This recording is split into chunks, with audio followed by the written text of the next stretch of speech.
80쪽입니다. 자, 대기 중에 수증기가 있어요. 수증기가 포함이 되어 있습니다. 근데 수증기 양이 뭐 비가 오고 이러면 수증기 양이 많아지고, 뭐 비가 안 오고 좀 가물고 이러면 수증기 양이 적어지고 건조해지고 이러죠. 근데 이제 그 뭐 물을 하나 떠나, 그러면 이제 보통은 어떻게 돼? 증발되죠, 증발. 증발돼요. 이 표면에 있는 물 분자들이 에너지를 흡수하고 이제 활발해져 가지고 날아갑니다. 이게 증발이 됩니다. 근데 사실 들어오는 애도 있어요. 응결되는 애도 있어요. 날아가는 애도 있고 응결되는 애도 있습니다. 왜냐면 물 분자 사이에 인력이 있으니까. 증발은 표면이란 말이 중요하긴 한데, 표면에서 물이 수증기로 변해서 공기 중으로 들어가는 게 증발이야. 근데 응결은 공기 중에 수증기가 물방울로 변하는 거예요.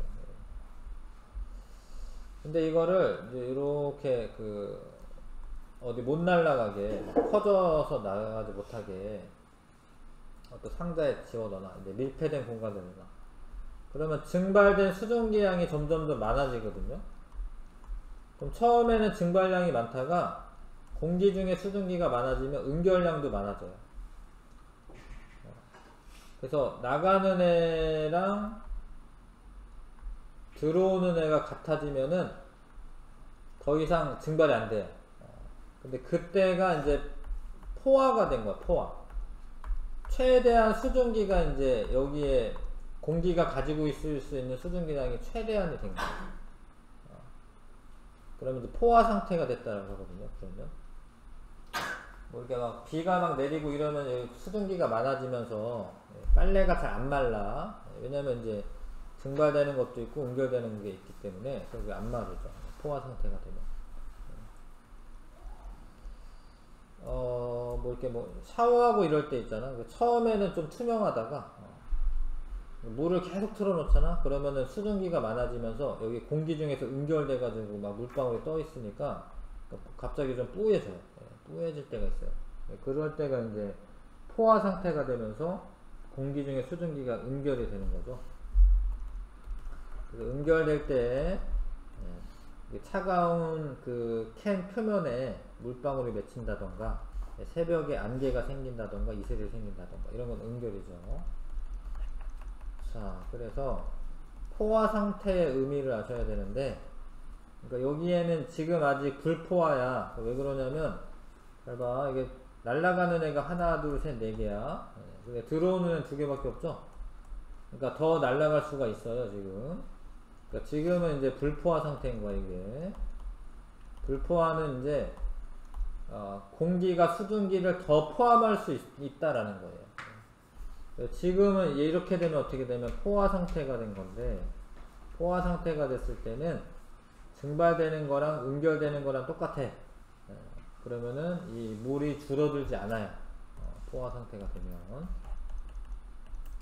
근데 이 상태에서 온도를 더 올려 가열을 해요. 그럼 애들이 더 활발해지기 때문에 에너지가 더 높아. 그래서 더 활발하게 막 날아다니는 애들이 많아져요. 그러니까 포화 수증기량이 증가를 하게 됩니다. 이 개념이 제일 중요한데,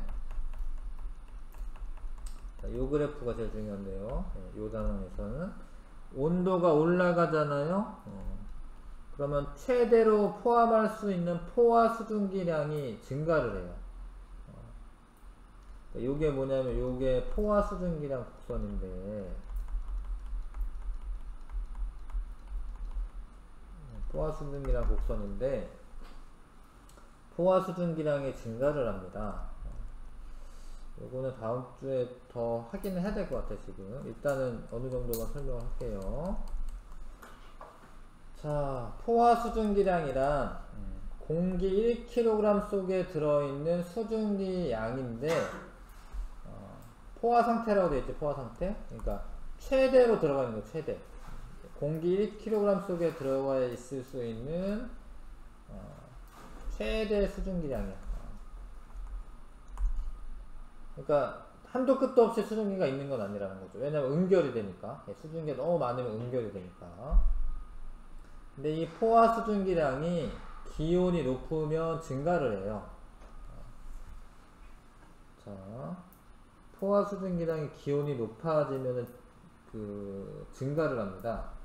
만약에 여기에 지금 약간 뿌연 것 같긴 한데, 뿌연 상태에 있는 애를 가열을 하잖아? 그럼 이게 투명해져요. 뿌연 거는 물방울이 있어서 뿌연 거고, 투명해진 거는 그게 기체 상태가 됐다는 거거든요. 그러니까 온도가 올라가잖아요. 그러면은 수증기 상태로 더 많이 있을 수 있어요. 자, 근데 그거를 이제 온도를 낮춰. 그럼 얘가 뿌옇게 이렇게 돼. 물방울로 변한 거지. 수증기가. 수증기는 기체고, 물방울은 액체고. 그러면서 얘가 뿌옇게 됩니다. 그건 이제 온도가 낮아졌기 때문에 그런 건데, 이 그래프 해석이 엄청 중요한데요. 자, 잘 봐요. 10도씨가 되면, 잘 봐. 이게 1kg이 뭐냐면 이게 공기 1kg이야, 공기. 공기 1kg 안에 7.6g의 수증기가 있을 수 있다라는 거야. 최대. 그러니까 10도씨에서 7.6g/kg인데 공기가 1kg 있어. 그 중에 7.6g은 수증기다 이 소리예요. 뭔 얘기인지 아실까요? 10도씨일 때는 최대. 근데 20도씨가 되면은 더 수증기가 막 더 활발하게 되면서 14.7g까지는 최대 수증기로 있다라는 거예요. 공기 1kg 안에 수증기가 14.7g까지 있다. 무슨 얘기인지 아실까요? 자, 30도씨가 되면은 27.1까지는 최대로 수증기가 있다. 자, 그런데 이 곡선 상에 B 공기는 무슨 얘기냐면 B는 현재 20도씨이고 현재 수증기량은 14.7 있다 이런 소리야. 근데 A 점을 보면 A는 무슨 공기냐면 30도씨인데 14.7 있는 애야. 근데 30도씨에서의 포화 수증기량을 보니까 얼마야? 27.1이죠? 30도씨에서는 27.1까지 있을 수 있거든. 근데 A는 14.7밖에 없잖아요. 그러니까 이거는 불포화예요, 불포화. A는 불포화예요. 최대로 있을 수 있는 양은 27.1인데 지금 14.7만 있으니까 더 있을 수가 있어요. 그러니까 27.1에서 14.7 뺀 12.4g은 더 수증기가 있을 수 있어요. A 공기에. 그래서 A 공기에 만약에 12.4g의 수증기를 공급을 해. 막 분무기를 막 뿌려. 그러면 이제 수증기량이 증가하면서 포화가 될 수 있어요. 자, 수증기를 공급한다. A에서 C로 올라가면 포화가 될 수 있어요.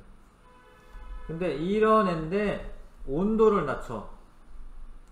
온도를 이렇게 낮춰. 근데 온도가 낮아지다 보면은 20도씨가 되면은 포화 상태가 되는 거야.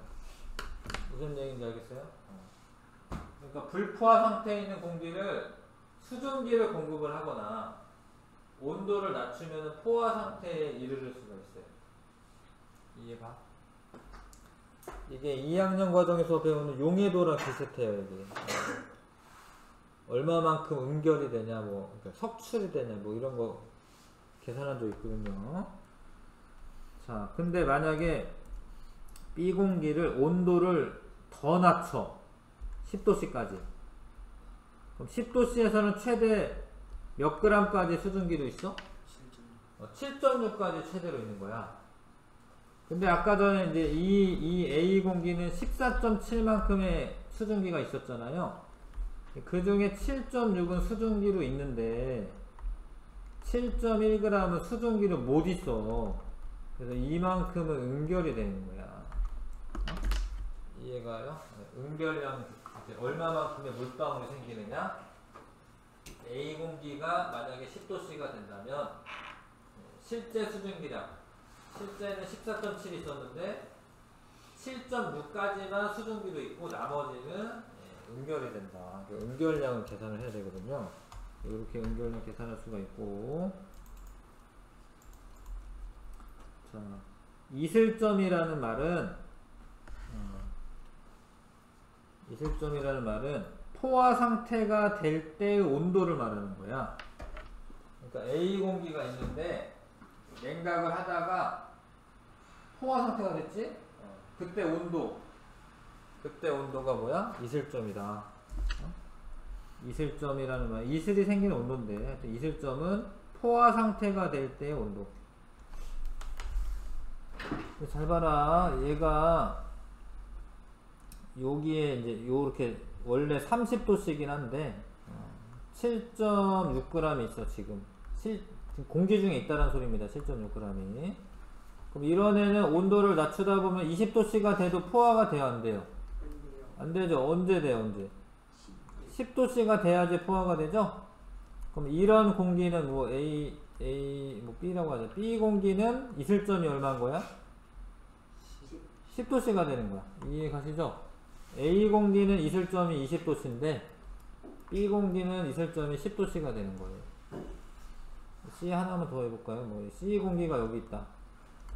그럼 얘는 지금 포화 상태인 거죠? 그럼 이슬점이 얼마인 거야? 이슬점이 30도씨가 되는 거야. 이해 가시죠? 그래서 여기 이런 말이 써져 있습니다. 이슬점은 기온과 관계없이 현재 수증기량이 많을수록 높다. 잘 봐요. 기온이 A나 B나 C나 다 30도인데 C가 실제 수증기량이 높기 때문에 이슬점이 30도씨로 높은 거다. 뭔 얘기인지 알겠어요? 근데 이제 좀 헷갈리는 게 이제 이런 거죠. A랑 B의 포화 수증기량은 같아요. 왜냐면 온도가 똑같으니까. 포화 수증기량은 온도 때문에 결정되는 거고 30도씨인 공기들은 다 포화 수증기량이 똑같아. 근데 실제 수증기량에 의해서 결정되는 건 이슬점이다. 어렵죠. 처음 들으면 어려운데. 아까 전에 이거 응결량 구하는 거 아까 해봤고요. 자,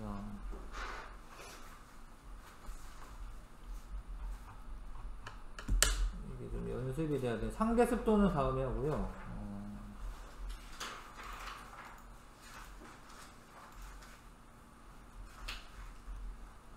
87쪽에 잠깐 보세요. 87쪽에 어떤 A 상태인 공기가 있다. 그러니까 A 상태의 포화 수증기량이 얼마냐 이렇게 물어보면은 20도씨죠. 20도씨 20도씨에서의 포화 수증기량은 얼마야? 14.7이 되는 거야. 근데 A의 이슬점이 얼마냐 이렇게 물어보면 이렇게 왼쪽으로 쭉 가다가 이렇게 포화 상태가 됐을 때 온도를 읽는 거지. 15도씨가 되는 거죠.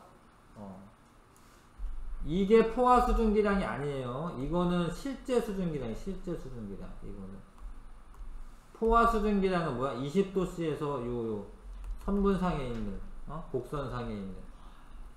그리고 얘의 이슬점은 얼마야? 15도씨 이렇게 읽으셔야 됩니다. 상대 습도는 아직 안 했고요. 자, 그래서 이슬점 구하시려면은 왼쪽으로 가다가 곡선이랑 만났을 때 온도를 읽는 거예요. 온도. 이해 가시죠?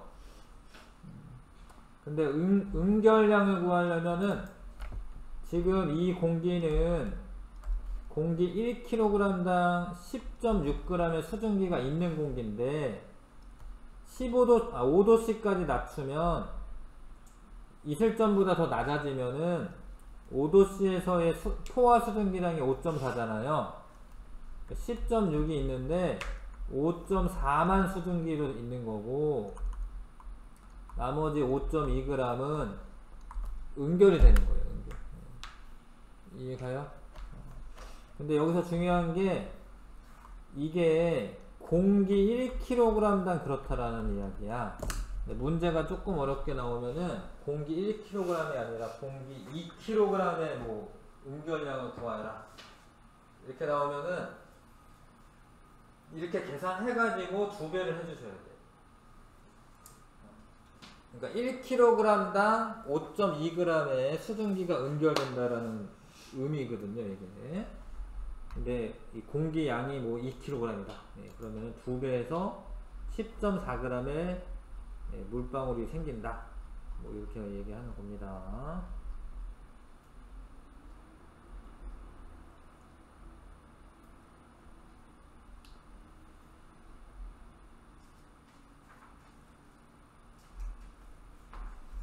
문제 푸는 거는 다음에 합시다. 네, 수고했습니다. 여기까지 할게요.